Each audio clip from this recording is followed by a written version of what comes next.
Dear viewers, today we will discuss concept of wage, very important topic in economics. First of all, we will see that what is wage. Wage in economics refers to the payment received by an individual for the services they provide as labor in the form of work or manual labor. It is the most common form of compensation for workers and typically expressed as an hourly rate or as a salary for full-time employees. Wages are a key component of the labor market and are influenced by various factors such as supply and demand for labor, skills levels, experience, education, and overall economic conditions. In economics, wages are used as a measure of the cost of labor, which is a critical factor in determining the price of goods and services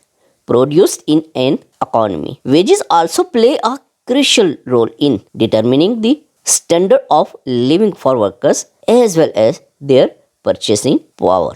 Wages can take many forms, including hourly wages, salary compensation, and bonuses. They can also vary depending on the level of education, experience, and skill of the worker. The concept of wage is central to the study of labor economics as it is one of the key components of income distribution and plays a crucial role in the determination of standard of living. It is also important to note that wages can be influenced by government policies such as minimum wage laws and by collective bargaining arguments between workers and firms.